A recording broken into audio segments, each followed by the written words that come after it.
Mu bihumbi 2023 abarundi baba mu makungu barungitse Imiriyoni 48 z'amadolari ya Amerika.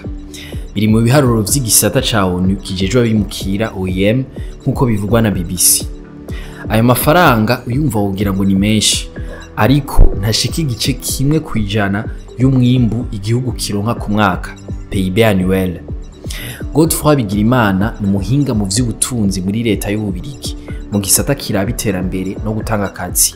Aho yaganira na BBC yavuze ko naha yarungikwa mu Burundi ari make ugereranije n'ibindi bihugu vyo muri Afrika, ngo nayo makarungikwa ntiyungukira igihugu nkuko vyategerezwa.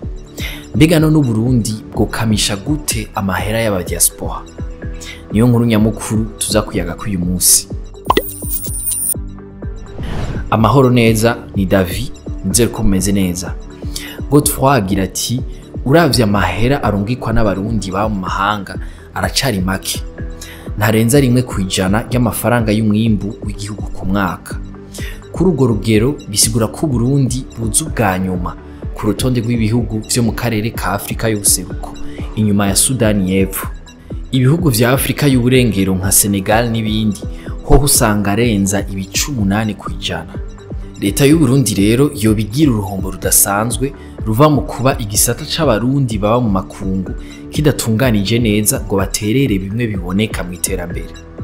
Ikindi nuko nayarungikwa usanga ca mu binywabi ntakoreshwe mu kugura imiti, ibitoro n'ibindi igihugu gikeneye. Uwo muhinga avuga ko hakenewe politike y'igihugu nziza yo gutororokanya amahera arungikwa n'abarundi baba mu makungu kugira aterere mu iterambere nkuko biba handi. Ni mu ntumbero rero yo gutunganya neza ico gisata, abarundi barangurira imirimo yabo hanze y'igihugu bahuriye mu nama ngaruka mwaka. Iyo nama yari iyo kwisuzuma no guhanahana ivyiyumviro ku kuntu bokomeza uruhara rwabo mu iterambere. Yabaye kuva itariki 30 z'ukwindwi gushika itariki 1 y'ukumunani 2024 ku mugwa mukuru w'intara ya Kayanza.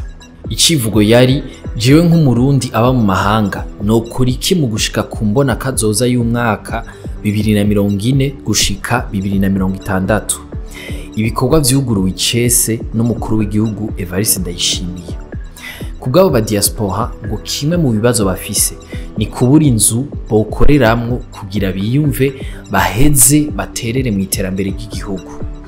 Ivyo vyashikirijwe na Samuel Ndayiragije aserukira abarundi bakorera mu mahanga mu birori vyo kugurura indwi yahariwe abarundi baba mu mahanga twari duhejeje kubabwira.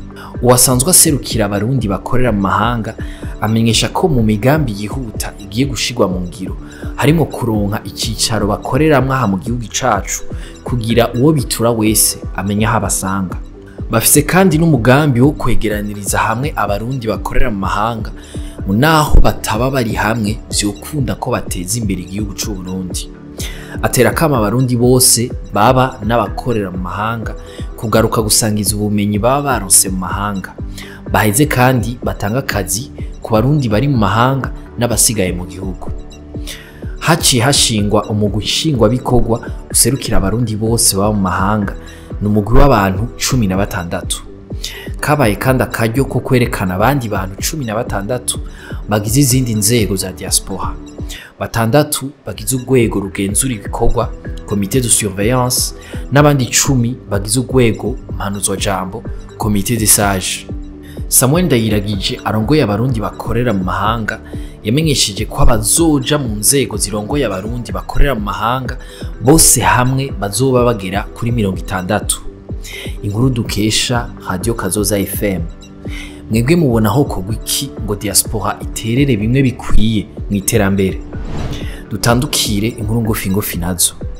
Ejo hahise buramatari wa Kayanza yavugiye Kabarore ati mugana ugwagwa n'impeke mureke kwiyahuza dodo wine. Remicisha hayo arongoye intara ya Kayanza yabwiye abanyakayanza ati ivyo mubonye vyose sibitugirira akamaro. Ni muri gwa rukurikirane rw'inkuru twababwiye ejo y'ibinyobwa nka dodo wine biheruka guhagarikwa. Francine niyo mukunzi nawe nyene yarayasezerewe ku metero 5000. Ubasigaje gusiganwa ku 10,000 nkuko twabibabwiye ejo hahise mu makuru yacu mu mahiganwa ya Jeux Olympiques ari kabiri Paris mu Bufaransa, uwo Murundi kazi yari yashoboye gushika mu gice ca nyuma mu biruka imetero 5000 ari naho vyankiye. Yirutse rero umwanya ungana n'iminota 15 amasegonda 22 n'amatiyesi 40. Kubera asanzwe ahiganwa mu mici ibiri itandukanye, Francine aracafise amahirwe yo kubandanya guhiganwa ku metero 10,000. Aho naho akazohiganwa mu rukino rwa nyuma itariki 9 z'ukw'umunani 2024. Uwundi Murundi asigaye mu higanwa ni Egide Ntakarutimana azosiganwa ku metero 5,000. Azokwiruka ejo itariki 7 Myandagaro 2024. Abandi Barundi batanu bari bajanye twarababwiye ejo ko batakiri mu mahiganwa. Mwakoze kudukurikira, aya makuru muyasanga ku mbuga za Yaga na Iris News, ahanje tuzosubira ejo.